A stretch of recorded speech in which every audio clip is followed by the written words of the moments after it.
बैठे हैं माननीय मिथिलेश ठाकुर जी को बहुत बहुत धन्यवाद।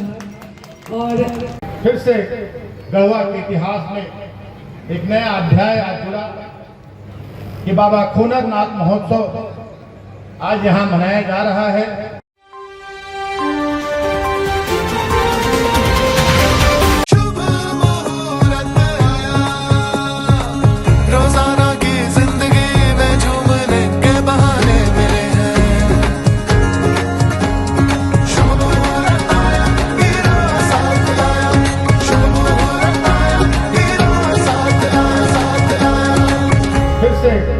गढ़वा के इतिहास में एक नया अध्याय आज जुड़ा कि बाबा खोनरनाथ महोत्सव आज यहाँ मनाया जा रहा है। आज से 3-4 साल पहले क्या स्थिति थी, यहाँ बहुत सारे हमारे सामाजिक संस्कार हमारे यहाँ होते थे। यहाँ विवाह, यज्ञोपवीत, मुंडन, बहुत सारे ऐसे हमारे जो सामाजिक संस्कार हैं वो निरंतर, और गढ़वा जिले नहीं सिर्फ पलामू और आसपास के राज्यों से भी लोग आकर यहाँ इस पवित्र पावन स्थल पर ऐसे संस्कारों यहाँ करवाते थे। लेकिन यहाँ की स्थिति क्या थी ये आपसे छुपी हुई नहीं थी। ये पूरी तरह से जर्जर स्थिति में ये परिसर था और उसके साथ साथ अतिक्रमण भी हो रहा था। आप लोगों का आशीर्वाद मुझे प्राप्त हुआ 2019 में और झारखंडी जन सरोकार की सरकार बनी और हर एक क्षेत्र में यहाँ काम शुरू हुआ। आम जनता को तो लक्ष्य करके, अंतिम पंक्ति के लोगों को लक्ष्य करके योजनाएं लागू होती रही। आधारभूत संरचनाओं का विकास भी काफी तेजी से हुआ। 2 साल हमारा कोरोना में बीता, 3 साल राजनीतिक उथल पुथल के बावजूद हर एक क्षेत्र में काम हुआ। आधारभूत संरचना काफी तेजी से विकसित हुआ। अभी आप लोगों ने रांची में देखा कि 24 वर्ष के बाद पहला फ्लाईओवर हमारे राज्य की राजधानी में शुरू हुआ। ये राज्य के लिए, हम लोगों के लिए गर्व की बात है और बहुत सारी ऐसी योजनाएं चल रही है जिससे पूरे राज्य की जनता को उसका सीधा लाभ मिल रहा है। हमारे अंतिम पंक्ति के लोगों को लक्ष्य करके अनेक योजनाएं लागू की जा रही हैं। अभी हम लोगों ने मैया सम्मान योजना के तहत तीसरी किस्त आज नवरात्र के अवसर पर माननीय मुख्यमंत्री ने आज तीसरी किस्त रिलीज किया गया है हमारी सरकार की ओर से। और आज यहाँ भी एक लाभुक को, सभी लाभुकों को मैया सम्मान योजना की राशि उनके खाते में चली जाएगी। इस तरह की अनेकों योजनाएं, जन कल्याणकारी योजनाएं, चाहे बिजली माफी की योजना हो, बिजली बिल माफी की योजना हो, बिजली मुफ्त देने की योजना हो या अब आवास की योजना हो, 50 साल के हमारे अनुसूचित जाति जनजाति के महिला पुरुषों को, सभी लोगों को पेंशन देने की बात हो, सर्जन पेंशन की बात हो, चाहे सावित्रीबाई फूले योजना से लाभान्वित करने की बात हो, 2 लाख तक हमारे किसानों का ऋण माफ करने की बात हो, लंबी चौड़ी फहरिस्त है। मुख्यमंत्री रोजगार सृजन योजना के तहत युवाओं को भी आत्मनिर्भर बनाने का काम किया जा रहा है। हमारे युवाओं को विदेश भेजकर शिक्षा ग्रहण करने का अवसर प्रदान किया जा रहा है। ये सारे काम करते हुए हम खेल के क्षेत्र में भी, पर्यटन के क्षेत्र में भी बहुत तेजी से आगे बढ़ रहे हैं, बहुत तेजी से विकास हो रहा है। आज आपको बताते हुए बहुत खुशी होती है कि ये हमारा बाबा खोनरनाथ, इसका विकास, इसका सारा सौंदर्यीकरण मैंने अपने कार्यकाल में, मैं उस समय पर्यटन मंत्री नहीं था, पर्यटन मंत्री बने अभी 2 साल हो रहे, 2 महीने हो रहे हैं, 2 लेकिन मैंने अथक प्रयास करके और 10 करोड़ से ज्यादा की लागत से इस बाबा खोनरनाथ मंदिर का सौंदर्यीकरण और यहाँ बाउंड्री और यहाँ पहुंच पर आने का रास्ता भी नहीं, जर्जर रोड था। आज मेन रोड से आप 2 मिनट में यहाँ पहुंच सकते हैं। यहाँ अच्छा अतिथिशाला बनाया गया है, हर तरह की व्यवस्था यहाँ की गई है कि लोग आज के आकर अपने सारे रीति रिवाज, सारे सामाजिक संस्कार यहाँ अच्छे माहौल में और सारी सुख सुविधा के साथ यहाँ संपन्न करा सकते हैं। यहाँ पर होनहर महोत्सव आज से प्रारंभ करवाया है और साथ ही भगवान परशुराम की बहुत बड़ी मूर्ति का यहाँ अनावरण हुआ है। यहाँ आने के पहले भगवान परशुराम की मूर्ति से आशीर्वाद लेते हुए, होनहर मंदिर का आशीर्वाद लेते हुए हम स्टेज पर आए हैं। इतना खूबसूरत मूर्ति का अनावरण हुआ है, इसके लिए यहाँ की समिति को और माननीय मंत्री जी को ढेर सारी शुभकामना और बहुत बहुत धन्यवाद। मेरे भाई, यह होनहर मंदिर आज से नहीं, बहुत पुराना और प्रसिद्ध मंदिर है और यहाँ का मेला बहुत ही पुराना है। जब हम डाल्टनगंज में थे, बच्चे थे, तो मेरी माँ बताती थी, कहाँ तोलरा मेरा ननिहाल, वहाँ से बताती थी कि नहीं होनहर मेला में जाए लगा। तो उस समय से होनहर मेला बहुत प्रसिद्ध था। मैं झारखंड सरकार से और माननीय मंत्री जी से आग्रह करूंगा कि इसको इस साल के लिए नहीं, यह होनहर महोत्सव प्रति वर्ष चले, इसके लिए अस्थायी फंड की व्यवस्था सरकार कर दे और सरकार इसको हर वर्ष होनहर महोत्सव यहाँ मने। यहाँ पर प्रसाल वगैरह बने, पर्यटन विभाग आने वाले समय में, अब तो चुनाव की दुदुम्भी बजने वाली है, तो अब तो समय नहीं है, लेकिन आने वाले समय में हम थोड़ा इसको और विकसित करें। यहाँ प्रसाल, स्टेज सबका निर्माण हो और होनहर महोत्सव प्रतिवर्ष हमारे गढ़वा पलामू के बच्चों के कलाओं को निहारने का, उनके अंदर जो प्रतिभा छुपी हुई है, उन प्रतिभाओं को निखार करके समाज के सामने लाने का, प्रांत और देश के सामने लाने का एक स्टेज बने होनहर महोत्सव, जो निकल करके अपने कलाओं को प्रस्तुति दें और निकल करके गढ़वा से, पलामू से पूरे झारखंड में और पूरे भारतवर्ष में पलामू और गढ़वा का नाम रोशन करें। आज का दिन हम सब के लिए एक महान पर्व का दिन है। हम विशेष क्या कर सकते हैं आज? यही कहेंगे कि हमारे मिथिलेश कुमार ठाकुर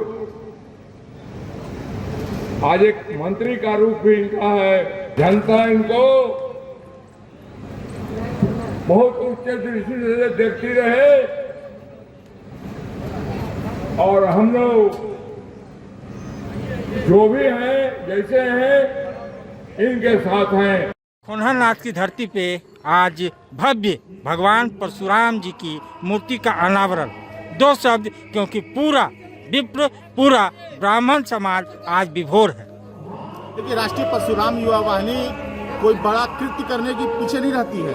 सिर्फ एक ही हमारा उद्देश्य है कि हम ब्राह्मण जो समाज, जो सनातन का मार्गदर्शक है, वो एकजुट रहे और साथ ही हम भगवान श्री परशुराम के जो प्रासंगिकता होनी चाहिए विष्णु के छठे अवतार के रूप में, उसे हम महिमा देना प्रदान करना चाहते हैं। जितना पराक्रम है, जितनी उनकी आस्था है लोगों का, वो बढ़ना चाहिए। इस रूप में हम ये प्रासंगिकता को बढ़ाने के लिए, और इसमें गढ़वा के जो माननीय विधायक सहमंत्री हैं झारखंड सरकार के मिथिलेश ठाकुर जी ने, इनका द्वारा जो कदम उठाया गया है और इतनी भव्य विशाल प्रतिमा जो बनाई स्थापित की जा रही है, ये अपने आप में काबिल तारीफ पलामू प्रमंडल के सभी विप्रजनों के लिए है।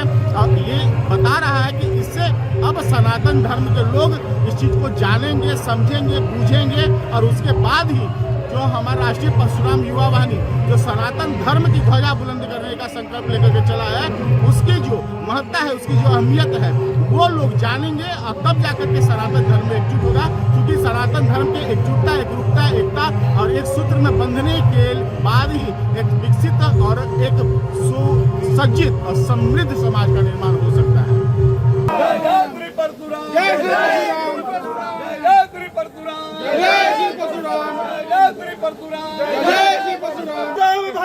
बाबा परशुराम के भव्य मूर्ति का अनावरण। दो शब्द, क्योंकि पूरा परशुराम युवा वाहिनी अपने पूरे लाहौ लश्कर के साथ आज गढ़वा की धरती बाबा खोड़रनाथ की धरती पे पधारी है। गढ़वा ही नहीं, पूरे पलामू प्रमंडल की सौभाग्य की बात है कि हमारे आराध्य विष्णु के छठे अवतार परशुराम भगवान का अनावरण इस गिजना में हो रहा है। ये पूरे विप्र परिवार के लिए गर्व की बात है। मैं तहे दिल से माननीय मंत्री जी को बहुत बहुत धन्यवाद और आभार प्रकट करता हूँ। राष्ट्रीय परशुराम युवा वाहिनी इसके लिए उनके सामने नतमस्तक है। ये हमारा सम्मान बढ़ा करके जो काम किए हैं विप्र परिवार का, वो आने वाले दिन के लिए ऐतिहासिक काम हुआ है।